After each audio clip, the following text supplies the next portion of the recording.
Hey friends, this one's pretty special. Alan Dilling sat down with me for like an hour to talk about the new art. He's got a bunch of new concept art for us, and extra special, the last 5 minutes of the video or so, we have a first look at Krogoth, at the new patch, the new lighting. It looks really good.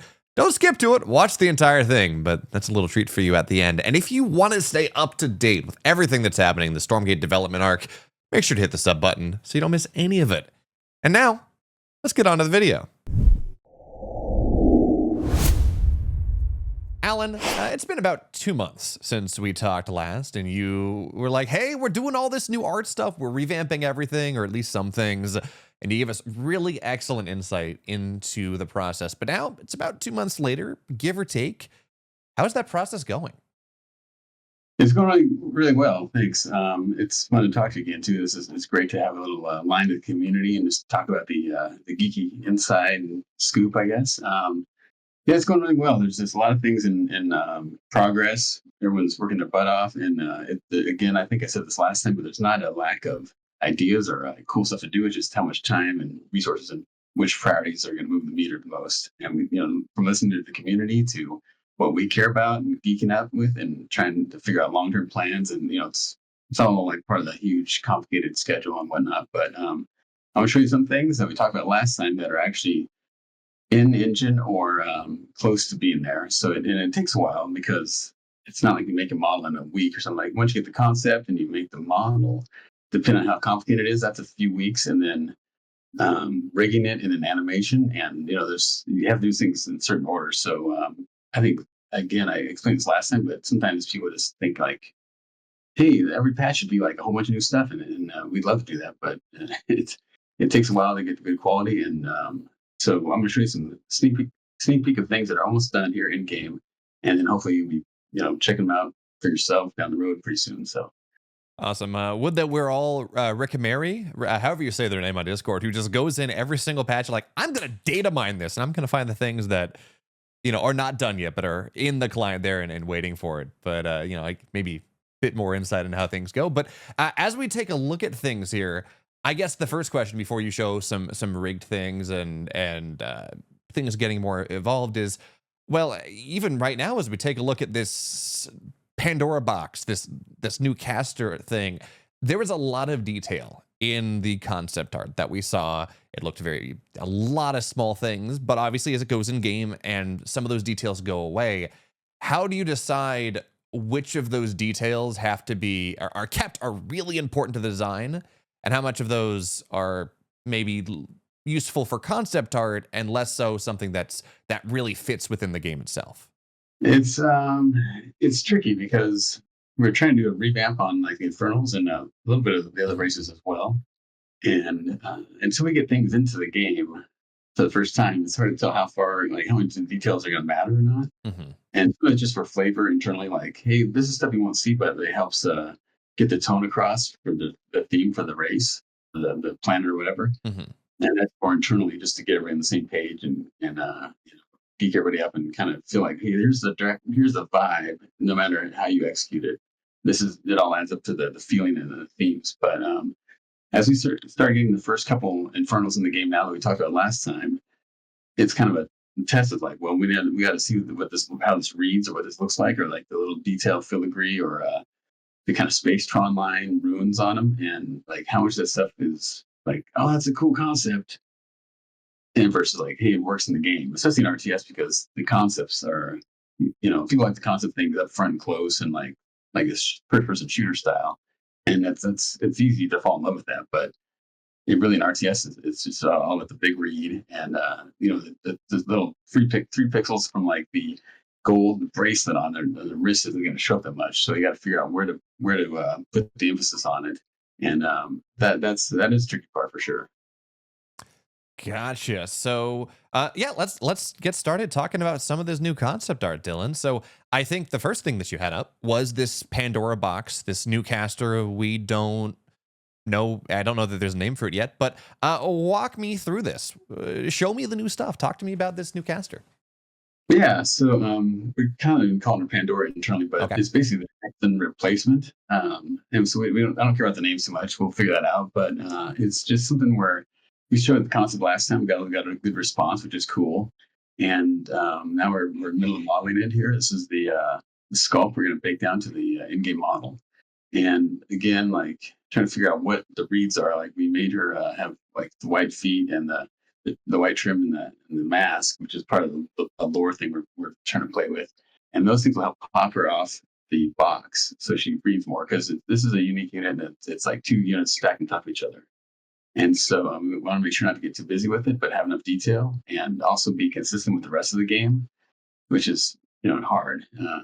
And so let's see, here we go. So that the modeler did a quick pose up here, which came out great, just as how the concept was posed. And so that gives a good example of like, we zoom out and we can tell like what the kind of general read's going to be like. Or sometimes I'll do a quick block out and or just a little cutout and throw it into a screenshot or a game just to see how that works. And let the designers play with that. But yeah, she's come out really nice. There's so many cool concept ideas for her, and again, a lot of it is little details and attitude and like her face and just little intricate engravings on the cube. But again, we can't show that stuff. It doesn't matter right now, and we'll do those things in like screenshots for or paint overs for loading screens and marketing materials and maybe future cinematics, things like that. So it all helps build it up.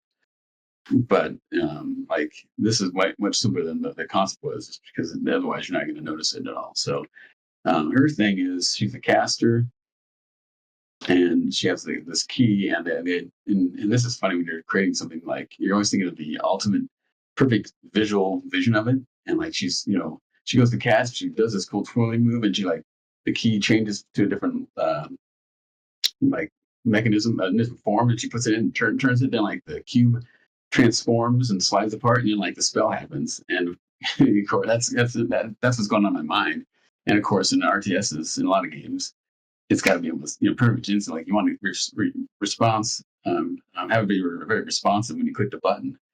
And so a lot of that gets whittled down to like a tenth of the cool factor that you have in your mind when you're thinking about the stuff. But it's fun to geek out on. And sometimes we do tricks like after the fact, like after somebody shoots a recoil or after somebody casts, and it has to be like super quick. And then we'll do something where like maybe she puts it in there almost instantly, and then she like twists it and turns around, and like between that cast impact, their initial animation, and the next action she does, unless she's attacking, then there's time for her like to have like an after effect animation, if that makes sense, where instead of front loading the animation, it's more like back loading. And so there's little tricks like that you can do to help out with some of the flavor elements of it. So yeah, and as I'm looking at this key for just a second, that key, the key side, not the weapon side, the dark the dark stone on the red side, yeah, that seems to share some language with the monoliths the animated monoliths that you showed. Actually, not in the last interview we did, but in the video you put out right around that same time. So was that a conscious decision to have these kind of gravity particle floating things as part of both? Is that part of the shape language there? yeah. Okay. You notice that because it wasn't like a huge like focal point, but the concept artist did a really good job integrating that into it. At first, they had more like a real key, Mm-hmm. and everyone's like, "Dude, that's like way too on the nose." And so it's not you too close to it. And so I'm like, okay, so she came up with this, which is great, and these things can have different shapes and mechanisms that make it feel like it's a different spell going on. And so yeah, we're kind of going for a little bit of the puzzle box, angular temple element to it, and that's the general thing we're trying for again. And we're just starting to get some of the buildings made now, and that helps play into it. Like how much is that going to read from the game view? But that's kind of the central theme we're going with. And so it's some parts working out pretty neat. It feels unique enough. It's hard to do anything super unique at this point. Like we're using red. I mean, it's team color, but also red and black for evil space demons. Like it's so typical, but that also makes sense why we do that. So I think it's more like, here's all the groceries, and you have the same groceries as this person, but you're trying to make your own spin on the dish, right? And that's what it comes down to, because it's hard to make something radically out of the box without just being weird. Okay, I should say it's hard to make something brand new, unique, fresh, and good, and then people can actually understand. And so, yeah, so it's a little bit of a mixture of like just how we can spin it, and it's gonna be great seeing her in the game because she'll be one of the first models with a new style, and then we can kind of learn from there. So. Gotcha. And you mentioned team colors here for a second. Obviously, this is all very red. Where does, because traditional in a lot of RTS games, you have red and blue for the two team colors. Where do the team colors fold into this new black red Infernal redesign? So what we're thinking right now is this kind of painted. It'll be Okay. if and everything. This will be not emissive, but this will be team color. Hmm. The emissive here with the actual glyphs will be team color, emissive going, and then and anywhere the bright red is, Okay. and possibly her skin, because we don't want to get too Christmassy. But I mean, we did it with Warcraft 3 and and other games too with like orcs. Like orcs are green, but they have red team color and whatnot, and so it's we don't want them all to be one note. So Yeah. that's when we got to start playing with that. It's like how much of that, where's that line at of like that's just like red is her skin color versus like she looks too weird, too Christmassy or too Skittles or whatever. And so once we get a couple units in, we'll start playing with that, and we'll learn a lot more. And sometimes it's kind of unit by unit as well. And what do the symbols mean? Do they, or do the symbols have some meaning? Can I look at that and learn the Infernal language? I'd like to do that at some point, even Okay. some basic stuff, even if it's not super in depth, like Lord of the Rings type elements with like the album. But we'll just see how much time we have, which probably means we'll get to it. But it'd be cool to sneak some stuff in, like just or not even sneak things in, just make it so if somebody was geeky enough to follow it up and research it, it'd be like, oh, that's a fire spell sign because fire and pain go together or something like that, right? But if you do something, it'll probably vary like 10 things, like very primitive, just to have fun with it. But That'd be kind of cool, actually. The glyphs change on the box depending on what spell's being cast, and then you're like, it's that spell because it's whatever. Cool idea. Obviously, as you said, there's only so much time, but that looks pretty cool. What else you got? while we're on Infernals, this is Ooh. a concept for one of the ideas we're talking about for a building. It might replace the current one, or it might be the design has also changed some things up in the 1v1, and so we're trying to figure out where this is at. But one thing I like about it is a contrast between like the death and evil and shriveled up soul sucking demons, and like a tree which is organic, right? So and kind of like it's a symbol for life. And so I like the idea of this.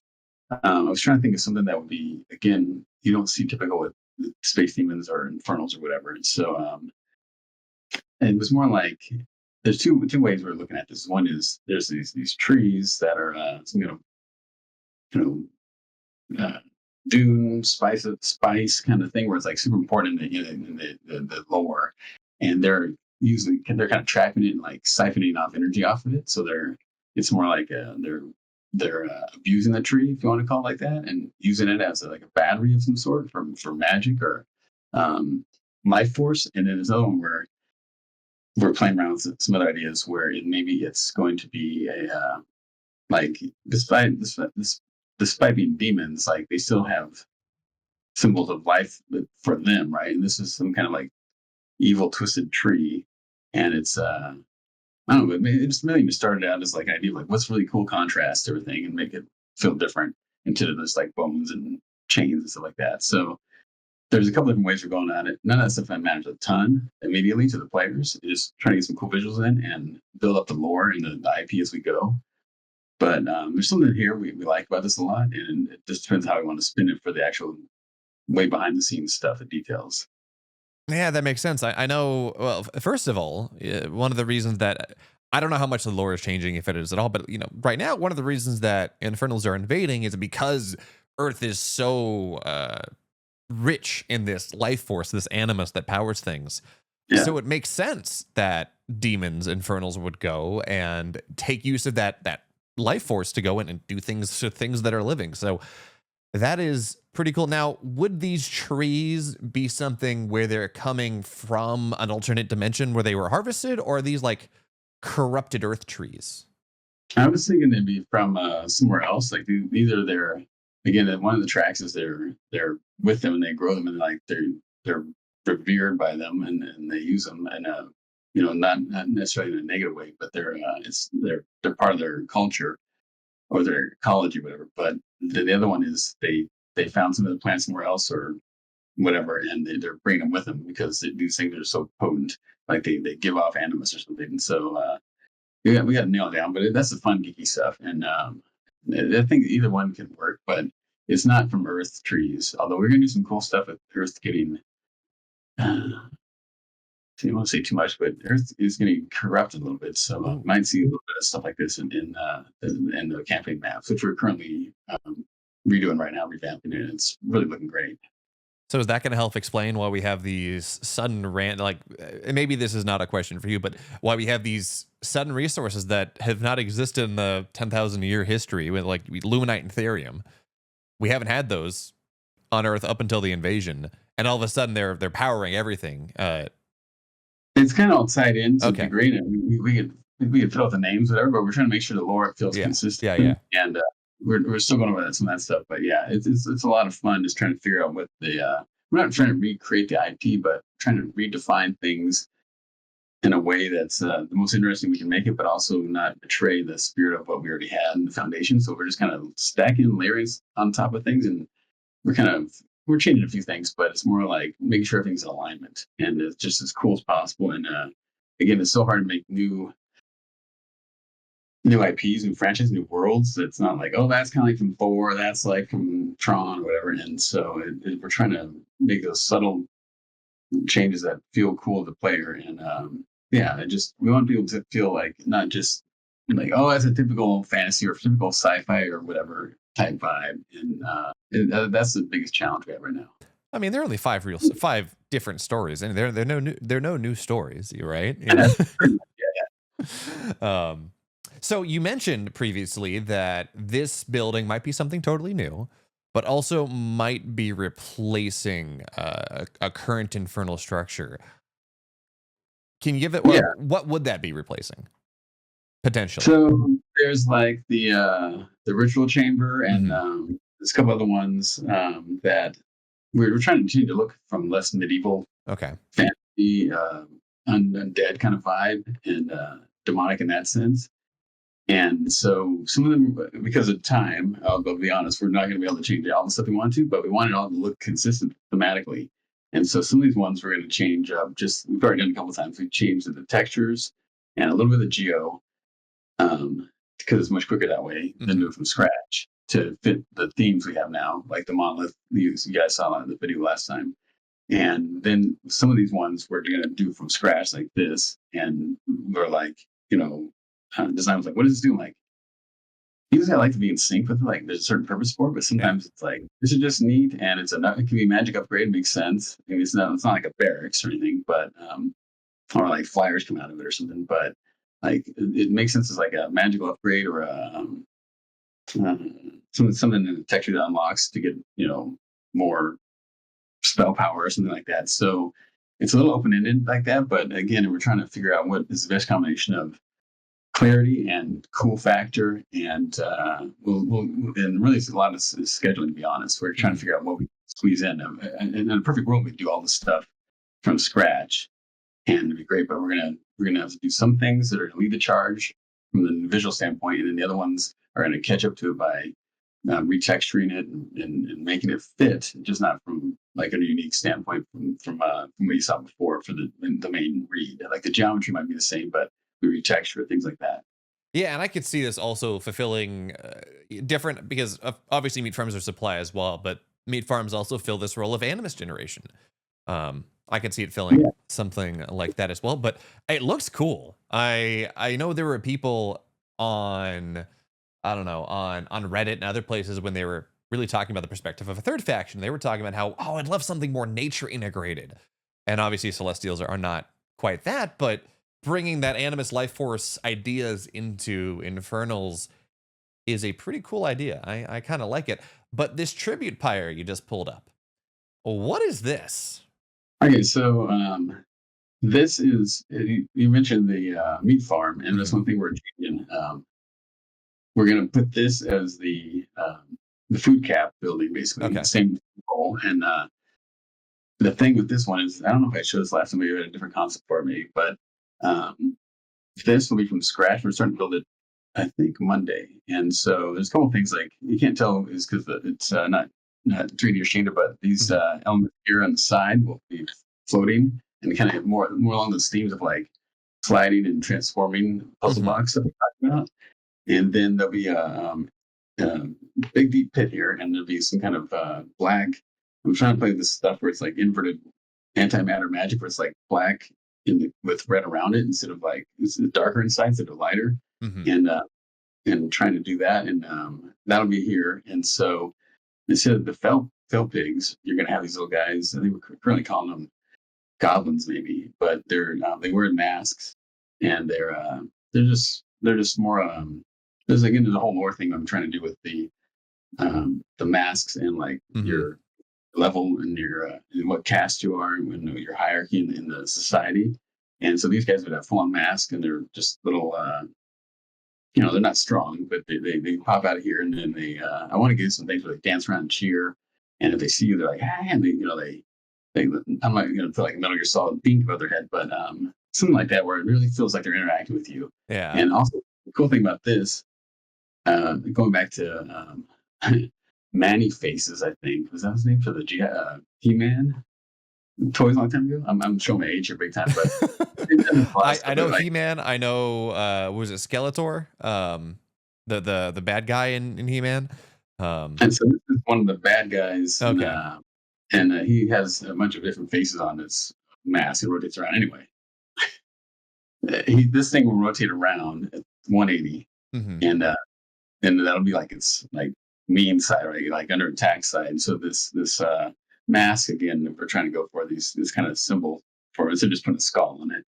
Um, that will show up here, and like things will light up, and these things will animate differently, and then the fire will get bigger, and like that's when you know these guys are raging. And it's not really gameplay; it's just more like um, flavor and letting you know as a verbal visual confirmation that they know they're under attack, but the players already know that anyway. It's just more of a flavor element and just trying to get some personality into the towns. Yeah. Please tell me, I don't know, just because it's called a tribute pyre, and it sounds like you're keeping the Fellhogs around in some way. Please tell me that at some point, in some way, you're gonna have the little Fellhogs or the goblins or whatever they're like flinging themselves into the pit because it's a tribute. I the comedy of like let's go straight into the pits of doom or whatever it is just sounds kind of funny to me. Yeah, it'd be kind of cool actually. We had a lot of ideas what to do with the felt pigs since we took them off here. Like make them into like where you can ride them, or like the other guy, the new guy's got on top of them, or Yeah, whatever. yeah. But I like the idea of them just jumping in there, like Me. you were trying to be like more serious in tone and more Yeah. dark and evil. But there's always room for a little bit of comedy like that in context, right? So that'd be fun, yeah, Yeah, the moment the enemy shows up, they just jump right in. Like, I yeah. don't want any part of this. Um, So oh, yeah, this thing will have some animation on it, and also the white parts. mhm, We're trying to play with what that is, but it's almost like this porcelain ceramic kind of material we're trying to do to help break it up so it's not too one note. And mhm, then we have like an inner glow to it as well. And we're doing that. We're trying to for the masks as well. The masks are so small and the characters in the game you can't really tell. But we're gonna try that for here just to help break it up some. So one of the tricky parts is like again with the themes. This will be the team color here will be blue and red. Team color will be where the red is, and so like you want to make sure there's enough color breakup besides the team color, so it makes something interesting. So until we get one of these in the game, it's hard to tell for sure. Like, you might have to put like a bit of some other color for trim. We try to almost go with this burgundy style here, mhm. which is again is like painted like I guess we call it paint right now internally over it over the stone. But yeah, again, I sound like a broken record, but once we start getting things in, which we have a whole bunch of stuff like on the verge of getting in, then you start knowing what elements will actually work for what you want and like what things to push and pull on. And so that's super exciting because that's coming really soon. Oh, that's very exciting. You say very soon. Is it too early to put a rough estimate on what soon means? I can't say without getting in trouble, but Okay. it's coming sooner than people think. I think people are going to be very surprised, and we have a lot of stuff in there. We don't have all this we want because we're trying to get to 1.0, Yeah. and that's a little further out. But I think this is a huge update, and not Krogoth, the current one, but a little bit after that, we're gonna have some really fun stuff. And so anyway, and so some of these might get in there. It depends on the timing Mhm. of it. But just for instance, this is another set of buildings for the Infernals, and this would be the barracks. Ooh. And we might have new names for these things, but it's the same functionality. It's be barracks, and so it's kind of again a puzzle box element where it comes out of this portal where you can see more of them down there. And we do a trick of that, so it looks like there's infinite space down there, and so it pop up out of that. And again, these pieces would slide out and would do some cool transformations. And when it's active, these things would slide out and in these kind of domino shapes and do some fun stuff. And like here's a good example. Like I like the idea of banners of some sort, almost like Mhm. holographic ones, but in some way there's just too much stuff going on. Or it just it's too busy. So we're just gonna play with this, see how that works. The good thing about this is if you make it and um, doesn't work out, you can just use that mesh somewhere retext use it for something else or put on this guy over here. So this one is a I can't remember what you end up calling this, but it's a replacement for where the magic users pop out of, where they spawn from, like their barracks. And so we went through a lot of iterations, and it's a kind of combination of lots of different concepts we had. But one thing that's cool is these rings here. Mhm. Um, can't see it because it's pointed the opposite way, but they kind of expand like accordion out. And we're trying to get lots of animation going on, and they kind of pulse in and out, and then Mhm. this thing goes out this pit, and when it's active, like black energy will come up and whatnot. And again, like more of these symbol non-skull skulls in a sense, like right these evil, uh, just Masks. face Yeah. type mask, and we're trying to get that going so that's a theme. But yeah, again, this you'll see a little more on this than you would have unit because it's bigger. But yeah, this is cool. And these theoretically these runes would change based on whatever is building or some dynamic that would hook up to. Gotcha. So as we take a look at the puzzle boxes, because the Pandora has a puzzle box, and this vault's replacement theoretically has a puzzle box. What is the connection between those? Because Pandora's a spellcaster, which would theoretically come out of the spellcasting barracks, but the vault here has another puzzle box. I'm sorry you broke up there. Oh, yeah, you're breaking up for me too. Let's let this stabilize. Um, so going back to the vault replacement for just a second in the puzzle box there, what is the connection between the vault puzzle box that we have right here and the spellcaster Pandora puzzle box? Because that seems to follow some of the same language, but different parts, I guess. Yeah, I mean, really, it just there's not a great answer except we thought that was a good Okay. starting point. Like, we do that, and then we're like, okay, we kind of use for multiple things. We're like, okay, this is. I mean, it's we knew it was gonna be a theme similar, but the fact that she's basically writing that thing, we Hmm. thought about trying to make it like it's the same exact thing, but that just wouldn't work with it. It was like we just scaled it down. So the short answer is we just like that theme overall, and it harkens to it, and it tries to interconnect it, but it's not. There's no deeper meaning than that. Ah. And so, I mean, I would love to do things like, you click on the barracks, and she comes over there, and like her puzzle box joins this one and makes it bigger, upgrades it, or something cool like that. She gets a Hmm. new one, but again, RTSs and as much time as we have reading stuff, Yeah. we can afford to do that, but maybe down the road. I'll show you a couple more things here. And so you can see the different, some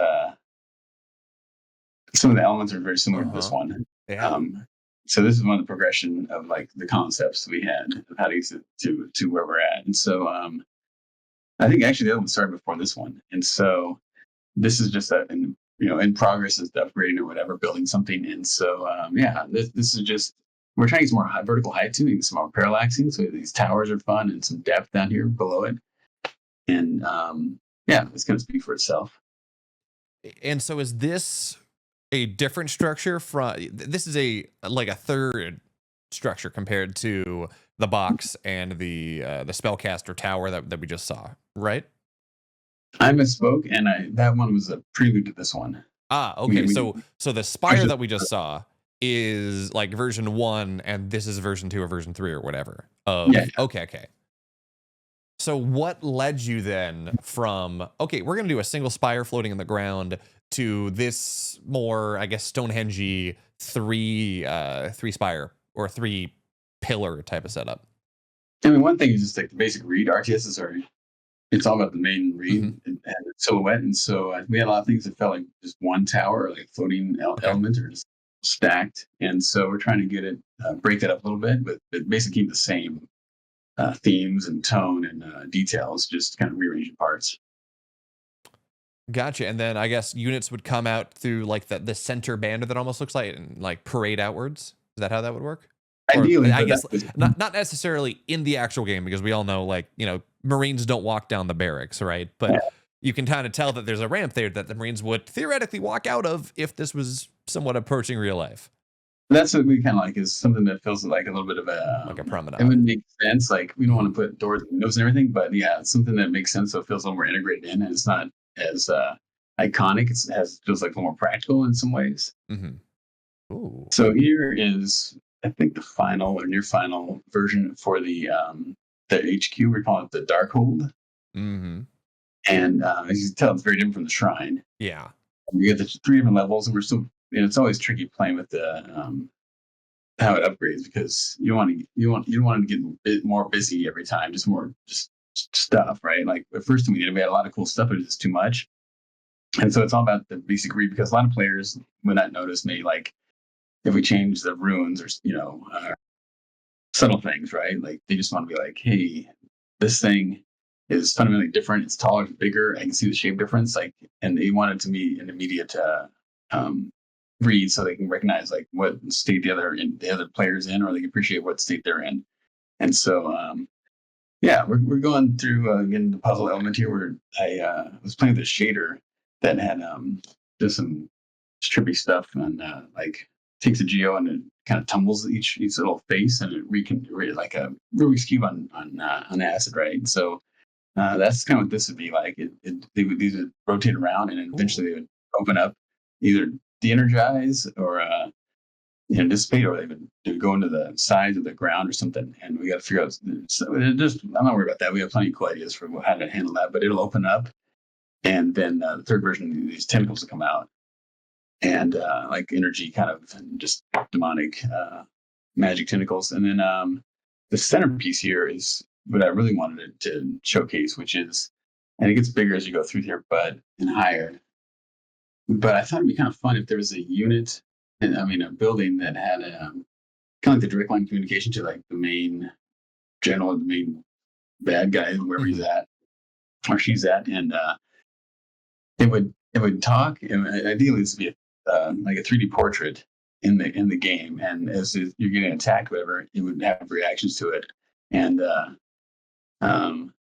that's the key to this one, is trying to make it feel like it's it's pissed off, or it's like go attack, or like defend me, and just some kind of basically it's an indication of what's kind of happening as a exposition to the player, and I think that'd be kind of fun. It's almost like another character in a way.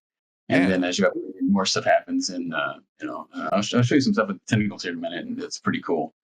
But I think we might tone it down a little bit. There's still a lot going on, but that's why we iterate. We don't go verbatim from the concepts.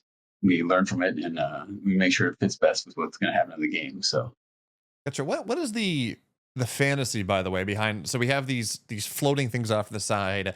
They start at level 1 at like your tier 1 Darkhold, and they're just there. They're stocking it in. Then 2 rise, then 4 rise. What is the fantasy behind those parts of it? Obviously, gameplay really, can change. The first thing was just making sure the silhouette changed. So we had these pillars come up here, and we used to have some cylindrical ones that look kind of like handles, and so we had to change them up to this. But that's where we got to figure out, like, is this too busy still with everything? And that's where we got to figure out like what to do with the upgrade system. But it's really just taking architectural themes that we already like and just applying them to here so it just feels more deluxe without getting too noisy. And so there's Gotcha. not to answer your question. I wish there's something cool. Like you click on Okay. these guys, like, they did something like you get more animus for like Boom Beach style. Like always, you might click on your face or something. But right now they're just visual. Yeah. More animus you have, the easier it is to make things float. Yeah, exactly.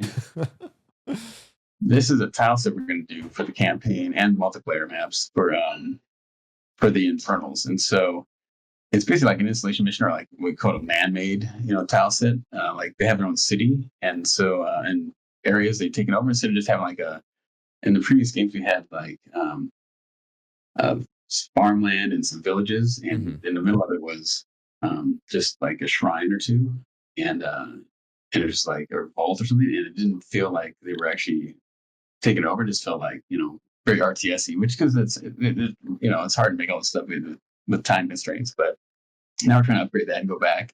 And anytime they've taken over something, is to really I feel like they built it up. Like they have a terrain that's like temple stuff on the ground, and then walls and pillars and things like this. And so this is a simple kit because we don't have time to make a whole huge thing right now for 1.0. But so one pillar, two pillars actually, one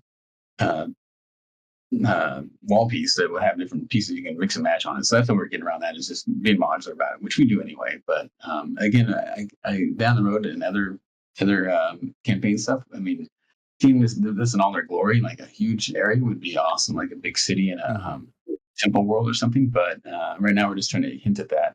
And of course, you need some floaties because it's space magic.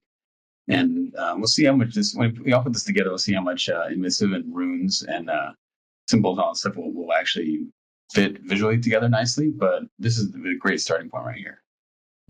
Begs the question: do the Infernals leave graffiti?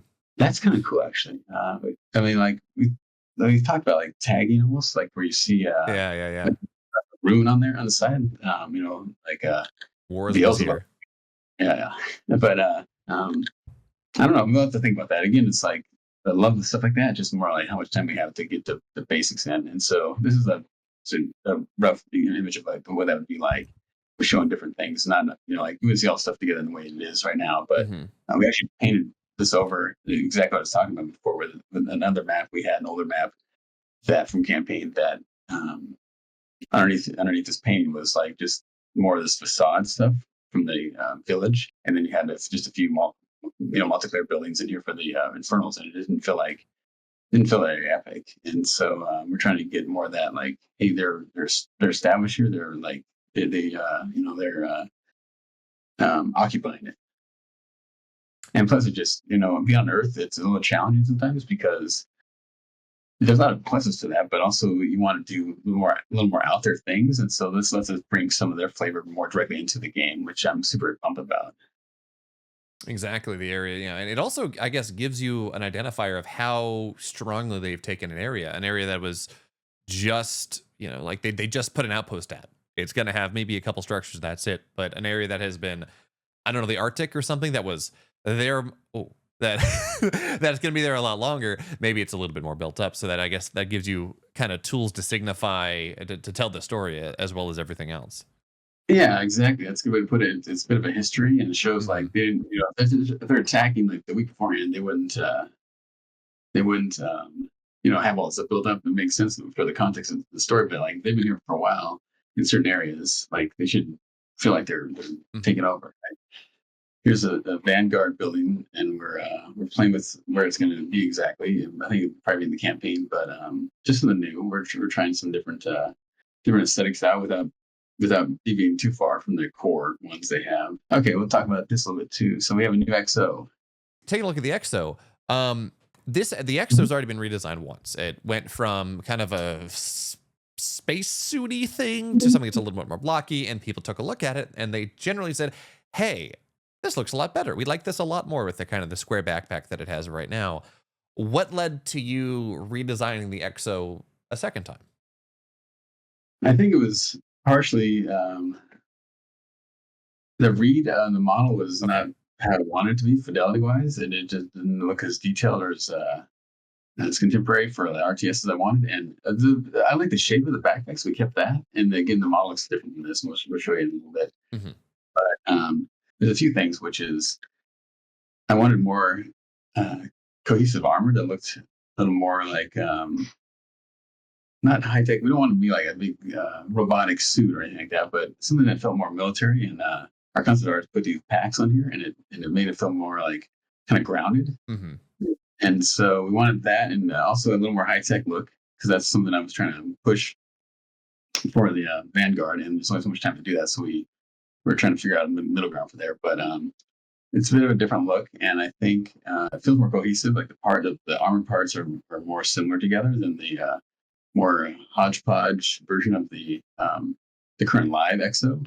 And it was just one more version. This is something that it wasn't critical, but it is the first unit you get, and so I think it represents the game, and we want it to come off as nice as well as we can. And so and it looks the final model looks a little different than this Okay. because always the concept, but yeah, this is a little more upgraded, a little more high tech looking.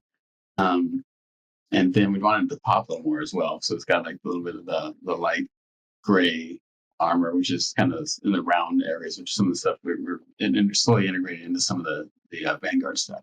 And I really do like that white and blue, or that light gray and blue kind of that you got going there.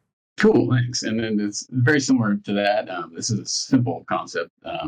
We didn't shade or anything, obviously, but the same kind of elements. There's a little more higher tech, but this would be the new Bob, and we're going to call him Servo.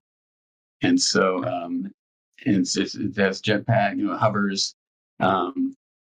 It's going to be this is a screen right here, so very much like Bob. It's hard to tell, but Bob had a face on like a screen, Yeah. like digital face, right? And so this would be the same one, but I wanted to read from the camera view more, and so made it really big. And then this whole thing here would change out. We're figuring that part out right now, but it would change out to things like happy, under attack, idle, maybe, things like that. In the middle of the mining, and so we have to make those very simple and big and bright so you can see from game view because it's a small unit. But I think that there's something there, again, personality wise, even if you don't see it all the time, it'll be cool. And not to make it goofy, we're trying to make it more like, like it's like if a corporation was trying to make your dishwasher into a robot helper, and it'd be like, like this is what's cool, and this is what's appealing to people, a smiley face. Yeah, it's like, it's so like corporate, like trying to be very personal to the player, or to the company, to the Jesus Christ, what's all that? All right.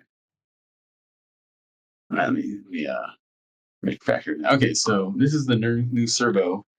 They replaced it with Bob, and we just wanted something that felt a little more again, high tech, and just having a hover around feels a little more sci-fi. And again, we have the elements like the new XO here, which is a little more high tech, rounded to the lighter elements, and it'll be more detailed than this for the final model, which we have right now. But hopefully, we'll show that soon. But the biggest thing is we try to get it to have a screen here that's like the Bob has with a face on it, but you can see it's much bigger, so you can see from game view. And we want things like, I'm under attack and it turns orange or red, or it's happy and it's not cute, but just like corporate cute, like like it reminds me of Moon, the movie that Duncan Jones did, that with Sam Rockwell, which is awesome. And it's there's a robot in there played by Kevin Spacey's voice, and it just like has a smiley face, but it's kind of creepy. And there's just ways to get around. There's ways to do that. Like Baymax does it as well. Yeah. Ways to do that, so it doesn't come off as cutesy, like by watering down the tone. Anyway, so this will be fun to have as a new peon unit in the Gatherer. So which Sigma is the Bob a product of? Or is it from something else? I don't know. Some of the stuff we know beforehand, some of the stuff we just kind of retrofit on later for the lore. And so it's more like, let's just get the cool stuff in, figure it out. But yeah, it's a good question. Kind of like the same lines here as the Vanguard Sentinel.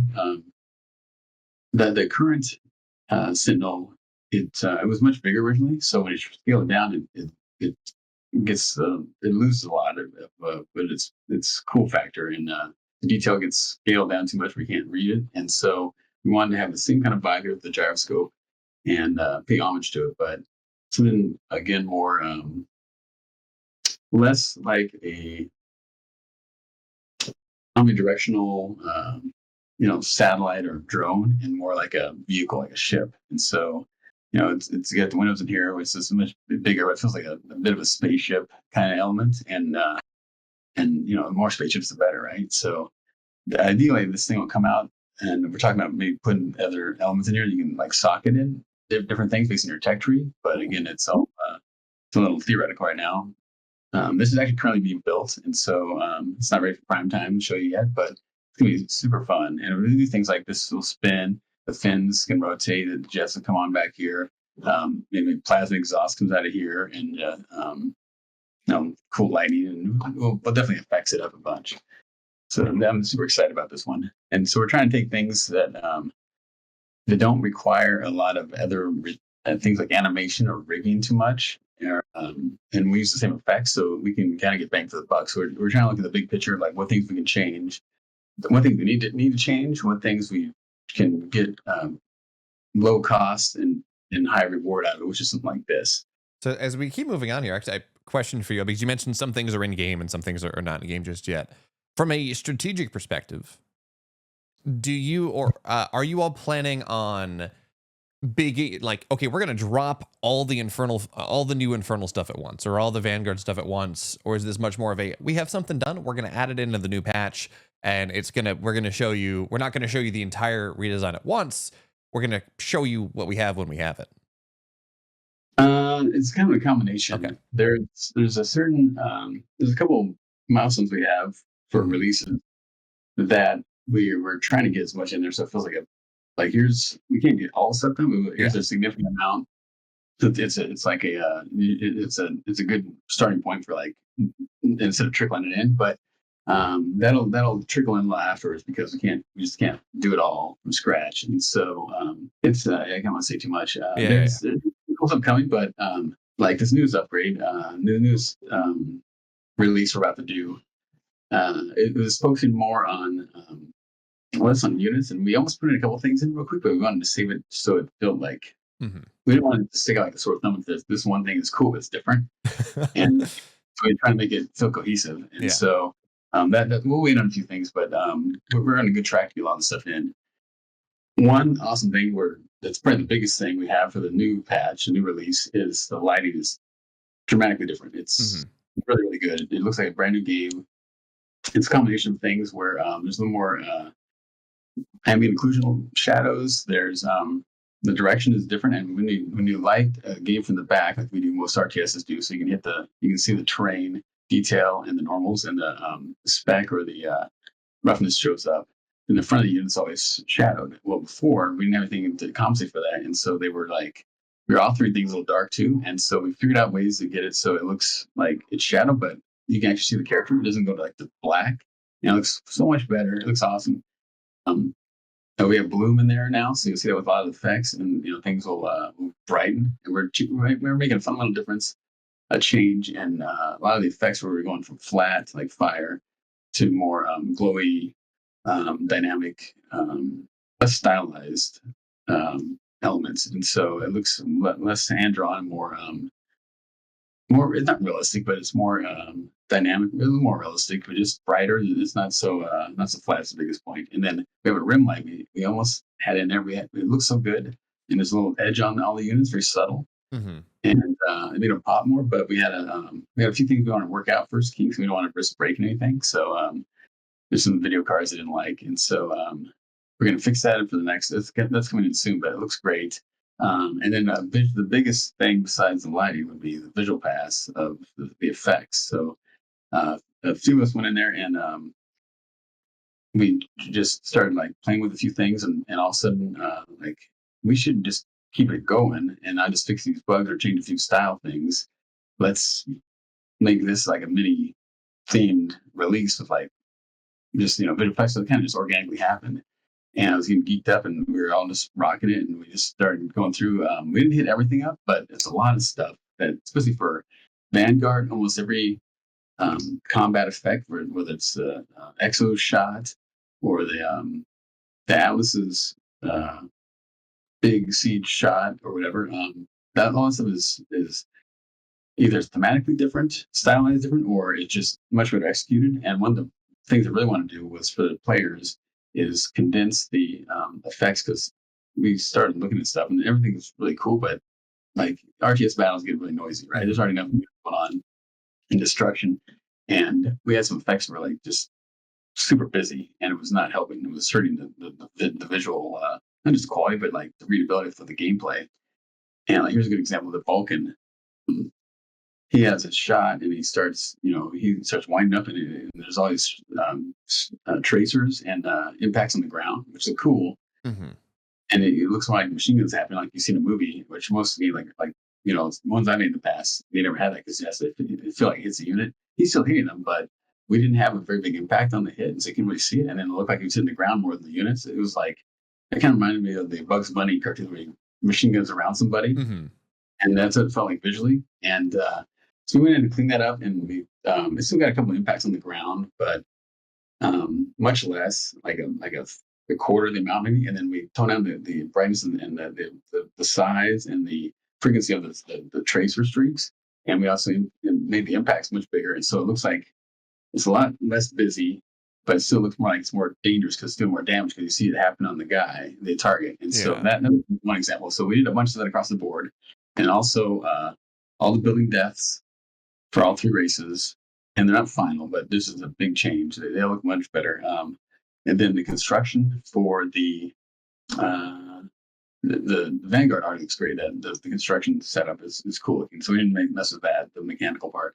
But where the Infernals come in now, they have the hole in the pit in the middle. We changed that completely, and now there's like tentacles that come up out of it. Ooh. And there's more runes, and looks way better. And then there's some Infernal stuff we cherry picked a little bit just to clean it up and thematically add a few things. But also I want to do some of this negative black lightning, antimatter, like the black fire kind of thing, where it's like inverted and really have a different look to it than typical medieval demonic elements. And I started playing with that a little bit, but it was too much it was too much of contrast because we didn't have anything else to back it up. It just felt like out of place. So we're putting that on hold until the next big release with everything else. But yeah, that's huge. And then also we spent a little time making the resources look a little better, because you see it immediately. And it's just like a deluxe version of the old ones we had. But again, we went across the board. We changed the terrain textures and darkened them so the units pop more. We played the normals, so again, the ground looks more fidelity, more detail. And so again, there's a lot of little stuff, but I think the current players are going to notice a huge difference as soon as they log in and start playing. All right, Alan, thank you so much for coming on here. I'm really excited about stuff. I really like that tree. That it resonates with me in some way. So I'm very excited to see what we've got. Is all the new lighting. It looks great in game. And thank you so much for joining us. And when you got more stuff, when there's another graphical update, please come back again. Oh, definitely. Yeah. We love talking to the community and talking to you and sharing things off. And, we like to get things out sooner for everyone to play with and get their own hands on it. But obviously we can't do that often. So this is some way for us to connect and get, and listen to what the fans like, and also have them know where we're trying to go with things, even though they haven't seen the fruits of that labor yet, but soon. Show and tell with Alan every so often. All right. Thank you so much, Alan. And if you're watching this, make sure to go hit the sub button so you don't miss any conversation I have with Alan or one of the Tims or Monk or whoever else is working on the game. And we'll see you next time.